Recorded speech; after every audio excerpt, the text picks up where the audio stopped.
হয়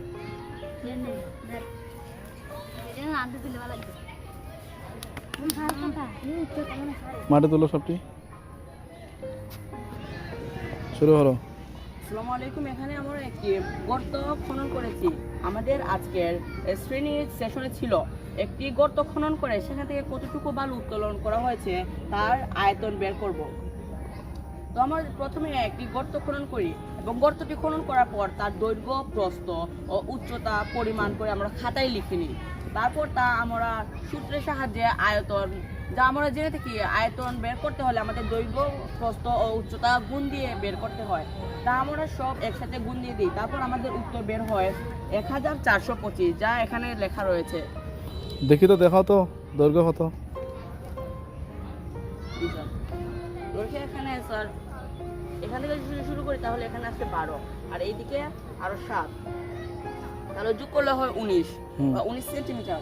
আর এদিকে প্রস্থ হলো 10 সেন্টিমিটার আর উচ্চতা হলো 7.5 সেন্টিমিটার। তা আমরা যদি একসাথে গুণ দিয়ে দিই তাহলে আমাদের উত্তর কিছুটা এরকম বের হয় 1425 ঘন সেন্টিমিটার। ঠিক আছে, থ্যাংক ইউ। বিরাজ জুড়ে একটা হাত তালে দাও তোমরা। ঠিক আছে, বলো। আসসালামু আলাইকুম এভরিওয়ান। আমাদের সেশন ভিত্তিক ক্লাসে বলা হয়েছিল একটি গর্ত করে তার আয়তন নির্ণয় করতে হবে। যেখানে সেই গর্ত থেকে কতটুকু মাটি তোলা হয়েছে তার পরিমাপ আমরা বের করব। তো আমরা এখানে একটি আয়তকার গর্ত করেছি, যেখানে আমরা গর্ত করে দৈর্ঘ্য পেয়েছি 32 সেন্টিমিটার এবং প্রস্থ পেয়েছি 30 সেন্টিমিটার। এবং যেটা একটি আয়তকার গর্ত, সেখানে এটি নিশ্চয়ই একটু উচ্চতা থাকবে, সেখানে আমরা উচ্চতা পেয়েছি 60 সেন্টিমিটার। তো আমরা যদি তিনটিকে গুণ দিই তাহলে আমরা জানি যে আয়তকার ঘনবস্তুর আয়তন সমান হচ্ছে দৈর্ঘ্য ইন্টু প্রস্থ ইন্টু উচ্চতা। সেখানে আমরা এই সূত্র ব্যবহার করে আমরা 32 ইন্টু 30 ইন্টু 60 সেন্টিমিটার গুণ দিয়ে পাই 3840 ঘন সেন্টিমিটার। যেখানে আমরা এই গর্ত থেকে 3840 সেন্টিমিটার 3840 ঘন সেন্টিমিটার মাটি উত্তোলন করে পেরেছি। তো এটা ছিল আমাদের উপস্থাপনা। সবাইকে ধন্যবাদ জানাই। আসসালামু আলাইকুম। ঠিক আছে, থ্যাংক ইউ ভেরি মাচ।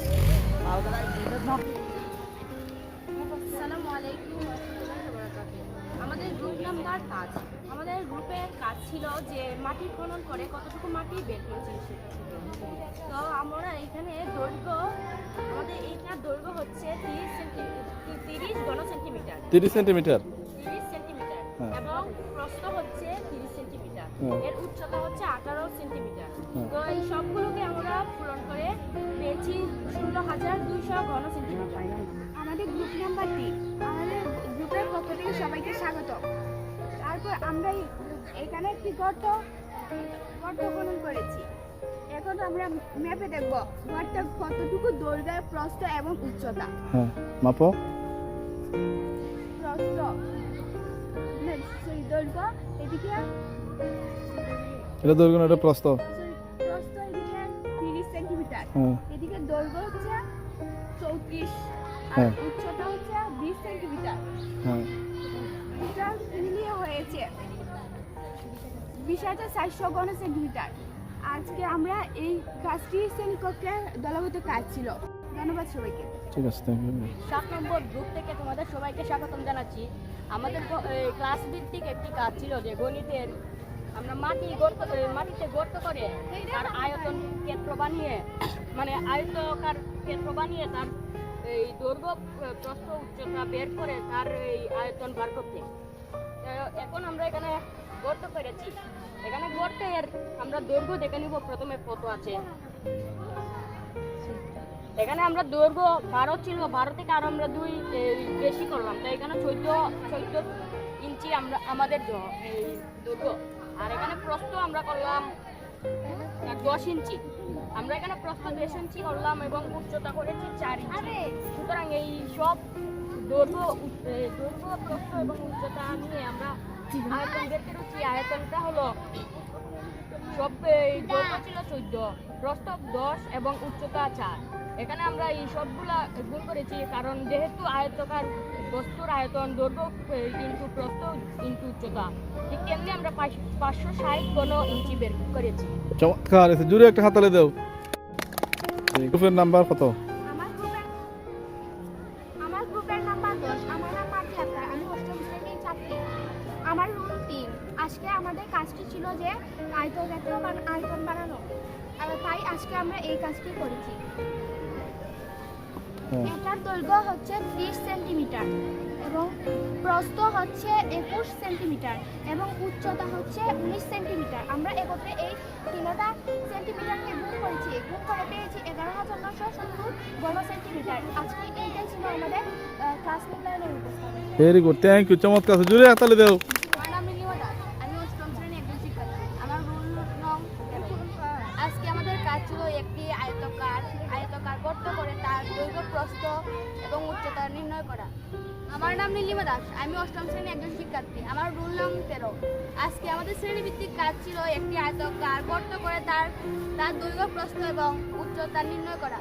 এখানে আমরা দৈর্ঘ্য, প্রস্থ এবং উচ্চতা নেপে বের করবো যে আজকে আমরা সবগুলো মিলিয়ে কি হয়েছে, কতটুকু জায়গা নেপেছি। এখানে দৈর্ঘ্য হচ্ছে 43 সেন্টিমিটার এবং প্রস্থ 26 সেন্টিমিটার এবং উচ্চতা 24 সেন্টিমিটার। সবগুলো গুণ করে আমরা প্রায় 27,825 সেন্টিমিটার। এই বলে আজকে আমি আমার উপস্থাপনা এখানে শেষ করছি। আমার নাম সাহারিকা জামান সিংহ, আমি অষ্টম শ্রেণীর শিক্ষার্থী। আমার রোল নং 9। আমার গ্রুপের নাম চাই। আজকে আমাদের গণিত ক্লাসে একটি উপস্থাপনা ছিল এখানে একটি গর্ত মেপে গর্ত বানিয়ে তার দৈর্ঘ্য, প্রস্থ এবং উচ্চতা বের করা। উচ্চতা বের করে তার আয়তন নির্ণয় করা। তার আয়তন নির্ণয় করা। তাই আমরা এখানে প্রস্থ পেয়েছি 28 সেন্টিমিটার এবং দৈর্ঘ্য পেয়েছি 30 সেন্টিমিটার ও উচ্চতা পেয়েছি 11 সেন্টিমিটার। তাই আমরা এখানে 3টি গুণ করে পেয়েছি 9,240 ঘন সেন্টিমিটার। এখানে এই বলে আমি আমার উপস্থাপনা শেষ করছি। ঠিক আছে, থ্যাংক ইউ। আমার নাম নাফিজা নুসরাত গুনা, আমি অষ্টম শ্রেণীর শিক্ষার্থী। আমার রোল 8। আমাদের গ্রুপের নাম 2। আমাদের আজকে দলীয় কাজ ছিল একটি আয়তকার গর্ত করে তার ভিতরে কতটুকু মাটি তুলেছি তার গণনা করা। আমরা এই গর্তের দৈর্ঘ্য পেয়েছি 11 ইঞ্চি এবং প্রস্থ পেয়েছি 11 ইঞ্চি, উচ্চতা পেয়েছি 4 ইঞ্চি। আয়তন সমান দৈর্ঘ্য গুণ প্রস্থ গুণ উচ্চতা, মানে 11 গুণন 4 সমান 1।